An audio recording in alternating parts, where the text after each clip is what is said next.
परमेश्वर का नियम .org अपेंडिक्स 2 मसीही और खतना।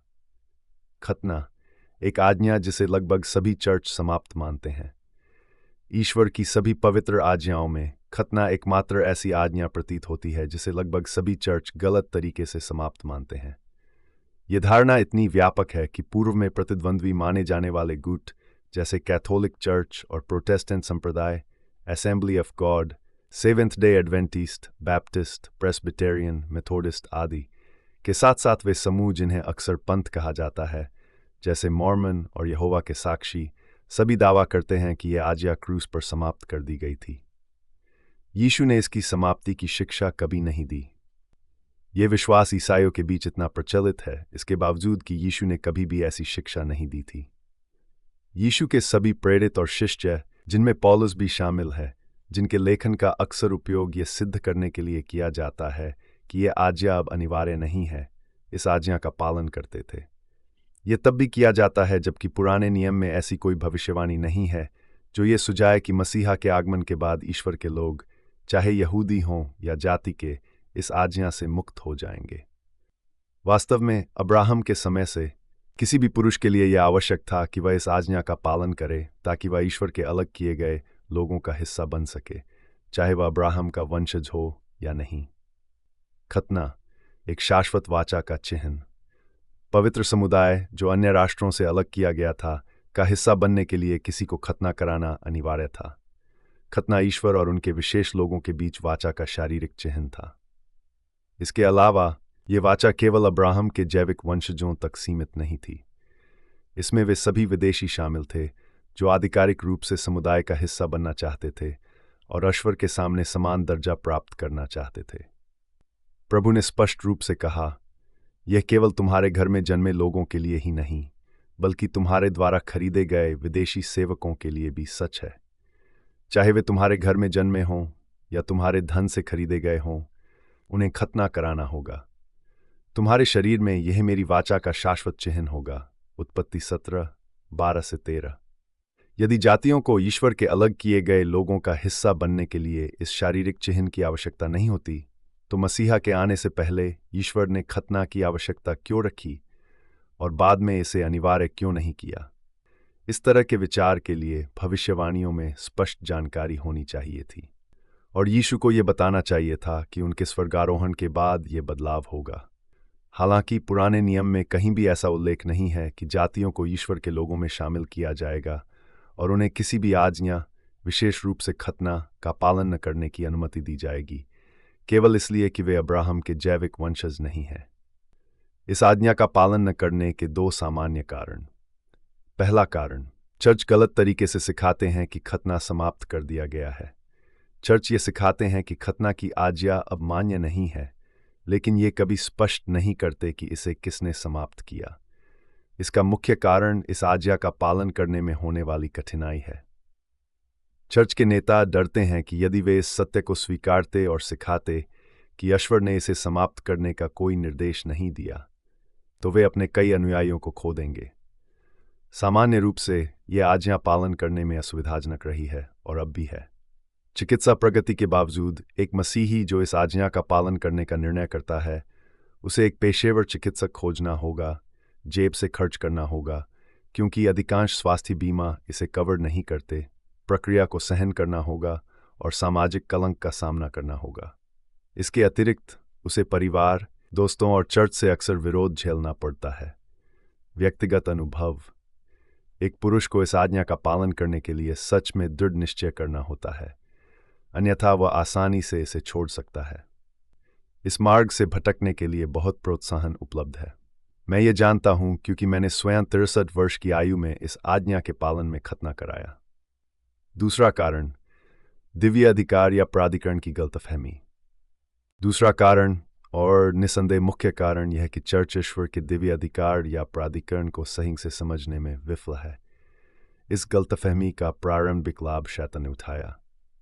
जब यीशु के स्वर्गारोहण के कुछ दशकों बाद ही चर्च के नेताओं के बीच सत्ता के लिए विवाद शुरू हो गए। इसका परिणाम यह हुआ कि चर्च इस निष्कर्ष पर पहुंच गया कि ईश्वर ने पतरस और उनके तथाकथित उत्तराधिकारियों को यह अधिकार सौंपा कि वे ईश्वर की व्यवस्था में अपनी इच्छा अनुसार परिवर्तन कर सकते हैं। इस विचलन ने खतना से परे जाकर पुराने नियम की कई अन्य आज्ञाओं को भी प्रभावित किया, जिनका यीशु और उनके अनुयायी सदा निष्ठा से पालन करते थे। ईश्वर की व्यवस्था पर अधिकार, शैतान द्वारा प्रेरित चर्च इस तथ्य की अनदेखी कर बैठा कि ईश्वर की पवित्र व्यवस्था पर कोई भी अधिकार केवल ईश्वर से ही आ सकता था, या तो उनके पुराने नियम के नबियों के माध्यम से या उनके मसीहा के द्वारा। ये सोचना भी असंभव है कि साधारण मनुष्य स्वयं को इतना अधिकार दे सकते हैं कि वे ईश्वर की व्यवस्था जैसी कीमती चीज को बदल दें। न तो ईश्वर के किसी नबी ने और न ही स्वयं यीशु ने हमें यह चेतावनी दी कि पिता मसीहा के बाद किसी समूह या व्यक्ति को उनकी आज्ञाओं को रद्द करने, बदलने, संशोधित करने या अद्यतन करने की शक्ति या प्रेरणा देंगे। इसके विपरीत प्रभु ने स्पष्ट रूप से इसे एक गंभीर पाप कहा। जो कुछ मैं तुम्हें आदेश देता हूं उसमें न तो कुछ जोड़ो और न ही कुछ घटाओ, बल्कि मैं जो आज्ञाएं तुम्हें देता हूं उनका पालन करो। 4:2। ईश्वर के साथ व्यक्तिगत संबंध का ह्रास। एक अन्य गंभीर समस्या यह है कि ईश्वर और प्राणी के बीच के व्यक्तिगत संबंध की स्वतंत्रता समाप्त हो गई। चर्च को कभी भी ईश्वर और मनुष्य के बीच मध्यस्थ की भूमिका निभाने के लिए नहीं बनाया गया था। फिर भी ईसाई युग की शुरुआत में ही चर्च ने इस भूमिका को अपना लिया। इसके बजाय कि प्रत्येक विश्वास करने वाला पवित्र आत्मा के मार्गदर्शन में पिता और पुत्र के साथ व्यक्तिगत संबंध विकसित करे, लोग पूरी तरह से अपने नेताओं पर निर्भर हो गए कि वे उन्हें बताएं कि प्रभु क्या अनुमति देते हैं और क्या निषेध करते हैं। शास्त्रों तक सीमित पहुंच। यह समस्या मुख्य रूप से इसलिए हुई क्योंकि 16वीं सदी के सुधार आंदोलन से पहले शास्त्रों तक पहुंच केवल धर्मगुरुओं तक सीमित थी। यह स्पष्ट रूप से आम व्यक्ति के लिए बाइबल पढ़ने की मनाही थी, ये कहते हुए कि वह इसे धर्मगुरुओं की व्याख्या के बिना समझने में असमर्थ होगा। 5 सदियां बीत चुकी हैं और शास्त्रों तक सार्वभौमिक पहुंच होने के बावजूद लोग आज भी पूरी तरह से अपने नेताओं के शिक्षण पर निर्भर रहते हैं, चाहे वह शिक्षण सही हो या गलत। यह दुर्भाग्यपूर्ण है कि पुराने सुधार आंदोलन से पहले जो गलत शिक्षाएं ईश्वर की पवित्र और शाश्वत आज्ञाओं के बारे में प्रचारित होती थीं, वे अब भी हर संप्रदाय के धर्मशास्त्र स्कूलों के माध्यम से आगे बढ़ाई जा रही हैं। यीशु की शिक्षा और ईश्वर की व्यवस्था। जितना मैं जानता हूं, ऐसा कोई ईसाई संस्थान नहीं है जो अपने भावी नेताओं को स्पष्ट रूप से यीशु की वह शिक्षा सिखाता हो जिसमें कहा गया है कि मसीहा के आगमन के बाद भी ईश्वर की किसी भी आज्ञा की वैधता समाप्त नहीं हुई। मैं तुमसे सच कहता हूं, जब तक आकाश और पृथ्वी बने रहेंगे तब तक व्यवस्था का न तो एक छोटा सा अक्षर न ही एक बिंदी समाप्त होगी जब तक सब कुछ पूरा न हो जाए। इसलिए जो कोई इन सबसे छोटी आज्ञाओं में से एक को भी रद्द करता है और दूसरों को ऐसा सिखाता है, उसे स्वर्ग के राज्य में सबसे छोटा कहा जाएगा। लेकिन जो कोई इनका पालन करता और सिखाता है वह स्वर्ग के राज्य में महान कहलाएगा। मत्ती 5:18-19। कुछ संप्रदायों में आंशिक आज्ञाकारिता। कुछ संप्रदाय ये सिखाने का प्रयास करते हैं कि प्रभु की आज्ञाएं अनंत काल तक मान्य हैं और मसीहा के बाद किसी भी बाइबल लेखक ने इस समझ का विरोध नहीं किया, लेकिन किसी अज्ञात कारण से वे मान्य आज्ञाओं की सूची को उन तक सीमित कर देते हैं जिन्हें अन्य चर्च समाप्त घोषित कर चुके हैं। ये संप्रदाय 10 आज्ञाओं, जिसमें चौथी आज्ञा के 7वें दिन का सप्त शामिल है, और लेविटीस 11 के खाद्य नियमों पर बल देते हैं, लेकिन उससे आगे स्टीर ग्रोर्ड। सबसे अजीब बात यह है कि इन आज्ञाओं के इस विशेष चयन के लिए पुराने नियम या चारों सुसमाचारों पर आधारित कोई स्पष्ट औचित्य नहीं दिया जाता। ये भी स्पष्ट नहीं किया जाता कि क्यों इन आज्ञाओं को अनिवार्य माना जाता है, जबकि अन्य जैसे बाल और दाढ़ी, जित्सित या खतना को नज़रअंदाज किया जाता है या बचाव नहीं किया जाता। यह सवाल उठता है, यदि प्रभु की सभी आज्ञाएं पवित्र और न्यायपूर्ण हैं, तो कुछ का पालन क्यों किया जाए और सभी का क्यों नहीं? शाश्वत वाचा। खतना ईश्वर और उनके लोगों के बीच की शाश्वत वाचा है। यह वाचा एक ऐसे समूह का निर्माण करती है जो शेष जनसंख्या से अलग और पवित्र है। यह समूह हमेशा सभी के लिए खुला रहा है और इसे केवल अब्राहम के जैविक वंशजों तक सीमित नहीं किया गया था, जैसा कि कुछ लोग मानते हैं। जब से ईश्वर ने अब्राहम को इस समूह का पहला सदस्य बनाया, तब से खतना को वाचा का दृश्यमान और शाश्वत चिन्ह बनाया गया। ये स्पष्ट कर दिया गया कि उनके प्राकृतिक वंशज और वे जो उनकी वंशावली से नहीं हैं, यदि वे इस पवित्र समूह का हिस्सा बनना चाहते हैं तो उन्हें इस शारीरिक चिन्ह को धारण करना होगा। प्रेरित पौलुस के लेखन, ईश्वर की शाश्वत व्यवस्थाओं का पालन न करने के लिए एक तर्क।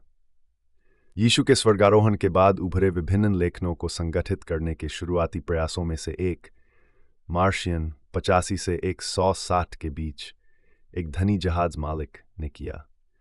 मार्शियन पौलुस के एक उत्साही अनुयायी थे, लेकिन यहूदियों से घृणा करते थे। उनकी बाइबल मुख्यतः पौलुस के लेखनों और उनके स्वयं के सुसमाचार से बनी थी, जिसे कई लोग लूका के सुसमाचार की एक नकल मानते हैं। मार्शियन ने अन्य सभी सुसमाचारों और पत्रियों को अस्वीकार कर दिया, ये कहते हुए कि वे ईश्वर से प्रेरित नहीं थे।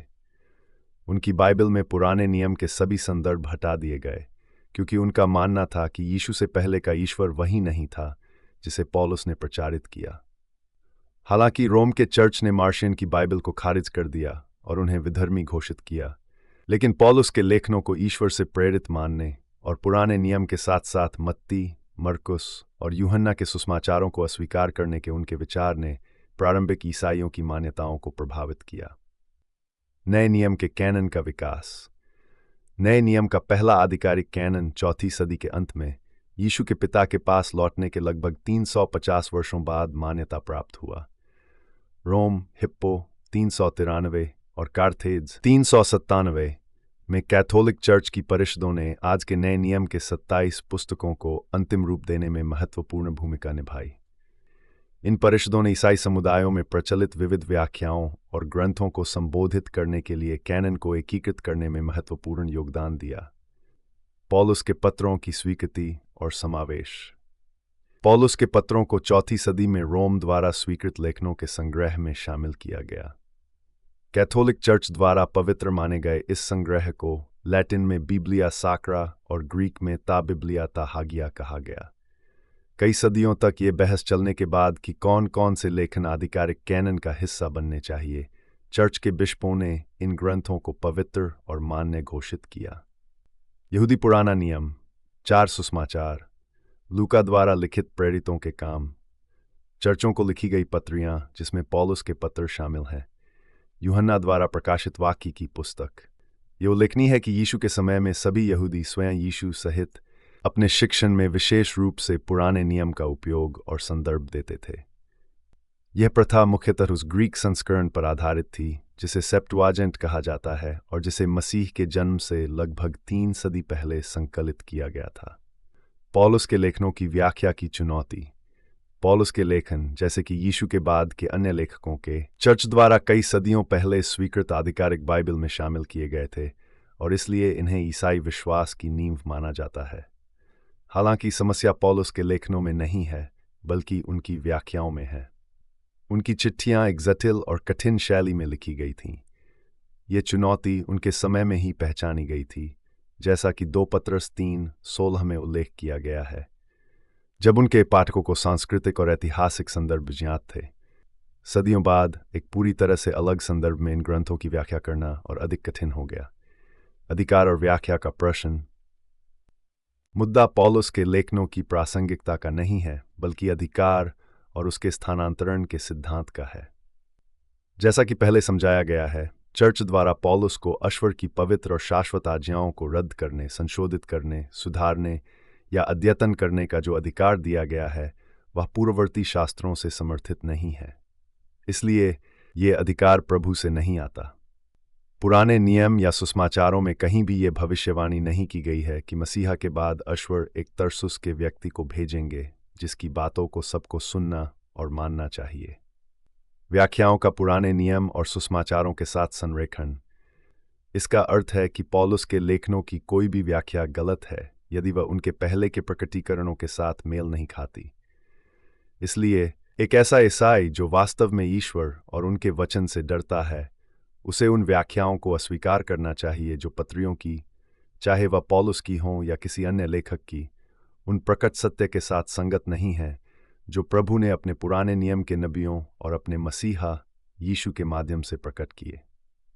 ईसाई को बुद्धिमत्ता और विनम्रता के साथ ये कहना चाहिए, मैं इस वचन को नहीं समझता, और जो व्याख्याएं मैंने पढ़ी हैं, Verily herger tonche unmir Prabhu the remugon through Yoshu this waterhouse summary shore berbro boke du sheva satayerin. मैं से एक तरह भू की स्टावर भी सीन वेंग वसवन हीलिंग जफरों की माथिक्शर एक महान परीक्षा। ये उन सबसे महत्वपूर्ण परीक्षाओं में से एक हो सकती है जिन्हें प्रभु ने जातियों पर थोपने के लिए चुना है। यह परीक्षा उस परीक्षा के समान है जिसका सामना यहूदी लोगों ने कनान की यात्रा के दौरान किया था। जैसा कि व्यवस्था विवरण 8:2 में कहा गया है, याद करो कि तुम्हारे परमेश्वर यहोवा ने तुम्हें इन 40 वर्षों में जंगल में कैसे चलाया, तुम्हें नम्र करने और परखने के लिए, ये जानने के लिए कि तुम्हारे हृदय में क्या है और क्या तुम उसकी आज्ञाओं का पालन करोगे या नहीं। इस संदर्भ में प्रभु ये पहचानने की कोशिश कर रहे हैं कि कौन से जाति के लोग वास्तव में उनके पवित्र लोगों में शामिल होने के लिए तैयार हैं। ये वे लोग हैं जो खतना सहित सभी आज्ञाओं का पालन करने का निर्णय लेते हैं, भले ही उन्हें चर्च से तीव्र दबाव का सामना करना पड़े और चर्चों को लिखे पत्रों के कई अंश ये सुझाव देते हों कि भविष्यवक्ताओं और सुसमाचारों में शाश्वत मानी गई कई आज्ञाएं अब जातियों के लिए रद्द कर दी गई हैं। एक खतना शारीरिक और आध्यात्मिक। यह स्पष्ट करना महत्वपूर्ण है कि खतने के दो प्रकार नहीं हैं, बल्कि केवल एक है, शारीरिक। यह सभी के लिए स्पष्ट होना चाहिए कि हृदय का खत पूरी बाइबल में केवल एक रूपक है, जैसे टूटा हुआ दिल या आनंदित हृदय। जब बाइबल कहती है कि कोई व्यक्ति हृदय में खतना रहित है, तो इसका केवल यह अर्थ है कि वह व्यक्ति वैसे नहीं जी रहा है जैसा उसे जीना चाहिए, यानी वह जो वास्तव में ईश्वर से प्रेम करता है और उनकी आज्ञाओं का पालन करने के लिए तैयार है। दूसरे शब्दों में, यह व्यक्ति शारीरिक रूप से खतना करवा चुका हो सकता है, लेकिन उसका जीवन अश्वर के लोगों से अपेक्षित जीवन शैली के अनुरूप नहीं है। यिर्मयाह नबी के माध्यम से अश्वर ने घोषित किया कि पूरा इस्राएल हृदय में खतना रहित स्थिति में था, क्योंकि सभी जातियां खतना रहित हैं और इस्राएल का पूरा घराना हृदय में खतना रहित है। यिर्मयाह 9:26। स्पष्ट है कि वे सभी शारीरिक रूप से खतना किए गए थे, लेकिन अश्वर से दूर हो जाने और उनकी पवित्र व्यवस्था को त्याग देने के कारण उन्हें हृदय में खतना रहित के रूप में न्याय किया गया। शारीरिक और हृदय का खतना आवश्यक है। अश्वर के सभी पुरुष बच्चों को, चाहे यहूदी हों या जाति के, शारीरिक और हृदय दोनों प्रकार से खतना कराना होगा। यह स्पष्ट कथन में प्रकट होता है। प्रभु यहोवा यूं कहता है, कोई भी विदेशी, जिसमें वे भी शामिल है जो इस्राएल के लोगों के बीच रहते हैं, मेरे पवित्र स्थान में प्रवेश नहीं कर सकते जब तक कि वे शरीर और हृदय दोनों में खतना न कराएं। यहेजकेल 44:9। महत्वपूर्ण निष्कर्ष। 1. हृदय के खतने की अवधारणा हमेशा से अस्तित्व में रही है और इसे नए नियम में शारीरिक खतने के विकल्प के रूप में प्रस्तुत नहीं किया गया। 2. जो लोग ईश्वर के लोगों का हिस्सा बनना चाहते हैं, चाहे वे यहूदी हों या जाति के, उन्हें खतना कराना आवश्यक है। खतना और जल बपतिस्मा। कुछ लोग गलत तरीके से मानते हैं कि जल बपतिस्मा ईसाइयों के लिए खतने का विकल्प है। हालांकि यह दावा पूरी तरह मानव निर्मित है और प्रभु की आज्ञा के पालन से बचने का प्रयास है।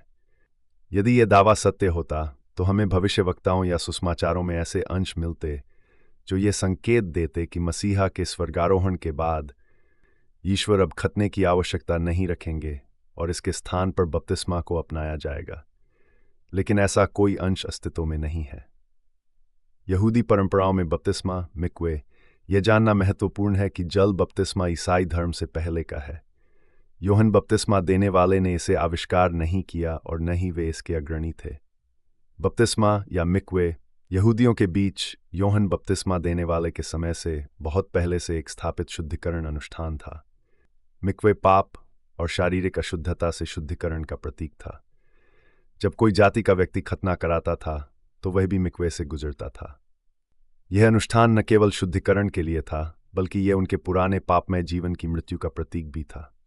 पानी से बाहर निकलना, गर्भ के अम्नियोटिक द्रव के समान, यहूदियों के रूप में एक नए जीवन में उनके पुनर्जन्म का प्रतीक था। यूहन्ना बपतिस्मा देने वाले और मिक्वे।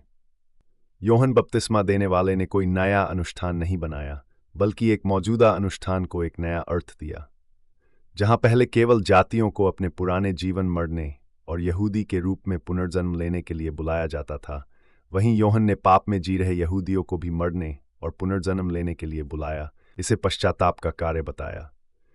हालांकि ये जल में डुबकी लगाना, बपतिस्मा लेना, आवश्यक रूप से एक बार किया जाने वाला कार्य नहीं था। यहूदी खुद को शारीरिक अशुद्धता से शुद्ध करने के लिए जल में डुबकी लगाते थे, जैसे मंदिर में प्रवेश करने से पहले। वे आमतौर पर और आज भी यौम किप्पुर पर पश्चाताप के एक कार्य के रूप में यह शुद्धिकरण करते हैं। बपतिस्मा और खतना में अंतर करना। ये विचार कि बपतिस्मा ने खतना का स्थान ले लिया, न तो शास्त्रों द्वारा समर्थित है और न ही यहूदी प्रथाओं द्वारा। जबकि बपतिस्मा मिक्वे पश्चाताप और शुद्धिकरण का एक सार्थक प्रतीक था और है, इसे कभी भी खतना, जो ईश्वर की वाचा का शाश्वत चिन्ह है, का स्थान लेने के लिए अभिप्रेत नहीं किया गया था।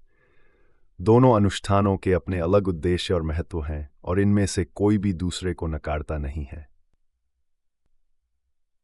यह श्रृंखला और ईश्वर की व्यवस्था पर कई अन्य अध्ययन इस वेबसाइट पर पाए जा सकते हैं। परमेश्वर का नियम .org